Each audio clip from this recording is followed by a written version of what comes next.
시사매거진 제주 금요일과 토요일 이 시간은 교계 현안들을 다루고 있습니다.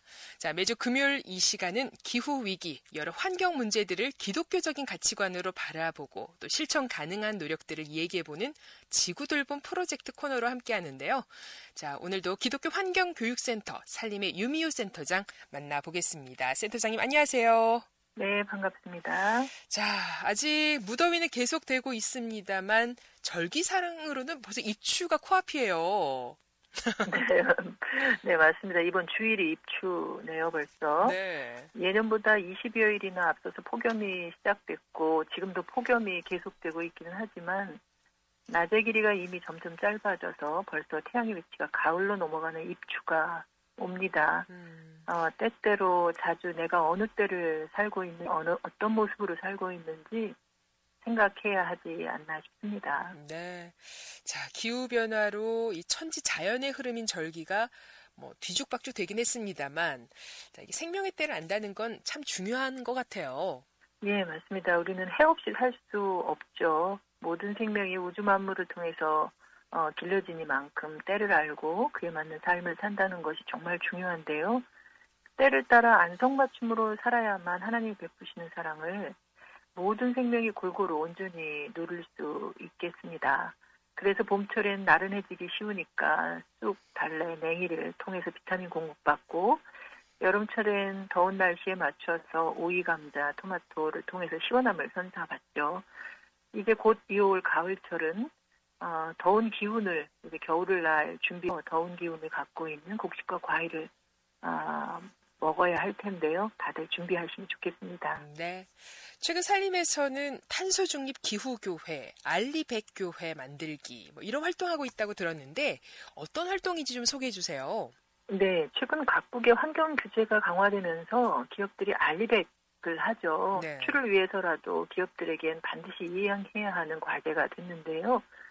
이 알리백은 기업만의 과제가 아닙니다. 교회도 교회가 사용하는 에너지를 재생에너지 100%로 사용할 수 있어야 하리라 생각하는데요.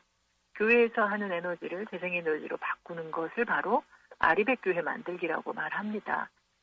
이미 살림과 더불어서 경기 지역에 있는 교회가 알리백교회 만들기 워크숍을 열기도 했는데요. 네. 교인 한 사람 한 사람의 노력도 중요하지만 교회 건물과 시설이 배출하는 온실가스 양이 크기 때문에 교회 차원에서 탄소 중립을 이루기 위한 알리백교회를 만들어야 한다고 하는 취지에서 지역에서는 알리백교회 만들기, 그리고 강원, 광주, 그리고 서울 지역에서도 개최했는데 이곳은 전기만이 아니라 가스나 또는 수도나 쓰레기 배출 문제도 같이 다루기 때문에 탄소중립 기후교회 만들기라는 이름으로 워크숍을 이어오고 있습니다. 네, 교회들의 반응은 어떤지도 궁금한데요. 지금의 기후위기 상황을 교회들은 얼마나 또 심각하게 또 인식하고 있는지 여기 대해서 좀 말씀해 주시죠. 네, 지난 3년간 모두가 겪은 코로나19 기후재난이 많은 배웠습니다. 하지만 아직 현재의 기후위기가 비상사태를 선언해야 할 상황이라고 보고 있는 것 같지는 않습니다.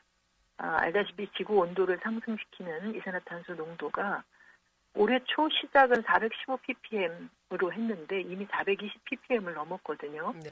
머지않아 450ppm을 넘을 텐데 그러면 우리가 살고 있는 지구는 지속 불능해질 것이다라고 합니다. 단 몇 년 안에 넘지 않을까라고 하는 걱정을 하게 되는데요. 이 흐름을 꺾을 수 있는 어떤 변화의 흐름을 만들어내기가 쉽지 않을 것 같다는 생각이 좀 듭니다. 그래서 전문가들은 두 번의 10년 이야기를 하는데요. 지난 10년 우리가 직면한 기후위기를 바꿔낼 수 있었을 그 10년이었는데 우리가 허비한, 노력하지 못한 그런 시기였다고 이야기들을 하고 있고 또 한 번은 지난 2015년 1.5도에 관한 전 세계의 파리 기후협약을 체결하고 그리고 2018년에 우리나라에서 송도에서 1.5도에 관한 특별보고서를 채택했는데 그 이후로 2030년까지의 기간 10년을 우리가 지금까지 노력하지 못함으로 인해서 마지막 기회의 시간이라고 할 수 있는 이 기간 동안도 여전히 빠르게 지구 온도가 상승하고 있다고 하는 것을 많이들 지적을 하고 있습니다. 네. 자, 위기의 상황보다 그 위기를 대하는 우리의 태도가 더 위기라는 말이 실감이 나는데요. 자, 그래서 지역 순회하고 계신 워크숍 제목이 탄소중립기후교회인 것 같아요. 이 탄소중립기후교회라는 표현, 이 어떤 의미인지 좀 설명해 주시죠. 네, 교회가 코로나19를 통해서 격리와 단절을 경험함으로써 숲과 자연이 필요하다는 깨달음을 가졌다 생각합니다. 네. 동시에 기후에 대한 불안감과 두려움도 생겼을 텐데요. 오랜 동안 자연과 거리를 두고 스럽게 살아왔기 때문에 지금 당장 명확한 행동으로 나타나기는 어렵다고 생각해요.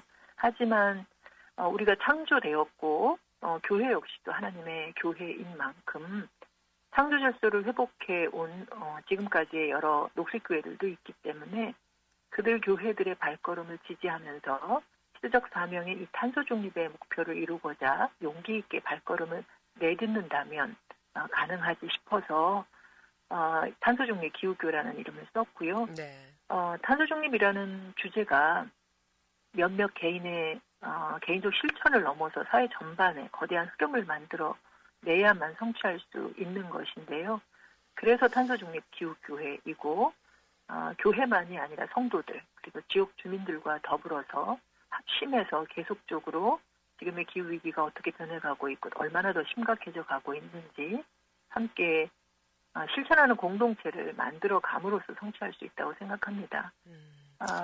탄소중립 기후교를 향해서 우리가 내딛는 어떤 걸음들, 변화와 실천이 기후위기를 분명하게 인정하고 그리고 자발적으로 세운 목표들을 이루어 간다면 하나님이 분명하게 우리에게 처음에 주셨던 그 풍성함을 함께 누릴 수 있는 그런 삶을, 사회를, 세상을 만들어 주시리라 그렇게 생각을 합니다. 네.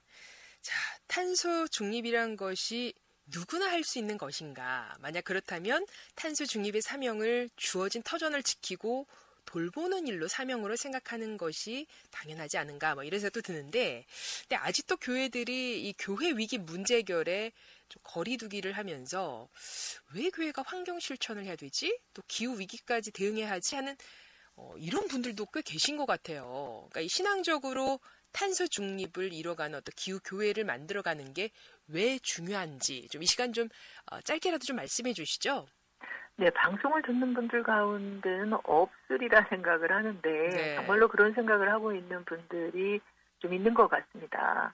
하나님이 하실 일인데 왜 우리가 그것까지, 왜 우리가 기후를, 환경을 고민해야 하느냐 이런 분들이 있죠.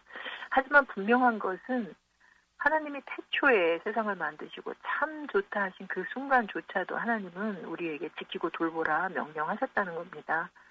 하물며 지금 이렇게 상황이 위급해진 때에는 더더군다나 지키고 돌보는 일에 깨어 있어야 되리라 생각하는데요. 길게 설명하지 않아도 우리가 자연으로 나아가서 참 좋다 하나님의 그 마음을 느끼며 기억을 예전에 떠올려 본다면 분명하게 그 길을 걸어야 하는 이유를 알게 되고 또 누가 가르쳐주지 않아도 어떻게 해야 탄소 중립 그리고 이 창조 세계를 회복할 수 있는지 알 수 있으리라 생각합니다. 네, 자 생각해보면 교회 건물에서부터 이 친환경 에너지를 사용하는 일이란 우리 사회 모범이 되는 일이 아닌가 싶은데 자, 지역에 있는 많은 교회는 물론 또 이웃 종교회로까지 많이 확산되면 좋겠어요. 네, 맞습니다. 앞으로 저희 살림에서 몇 번의 탄소중립 기후교회 만들기 워크숍이 더 진행될 터인데요. 네. 교회와 협력해서 개최를 해요. 살림 단독이라기보다는 지역별로 함께 하고자 하는 교회들이 공동으로 개최하는데 가깝게는 9월 15일에 서울 지역 두 번째 워크숍이 녹색교회인 새신교회에서 개최됩니다. 지역의 교회는 물론 학교 그리고 다양한 주체들이 참여해서 지금 우리가 직면한 기후위기 시대의 도전 앞에서 각자가 또 교회가 감당해야 할 과제를 찾고 구체적인 목표를 세워서 실천 전략까지도 세워서 이행해 나갈 수 있었으면 합니다. 네, 자 지구 돌봄 프로젝트 오늘 말씀 여기까지 듣도록 하겠습니다. 오늘 말씀 고맙습니다.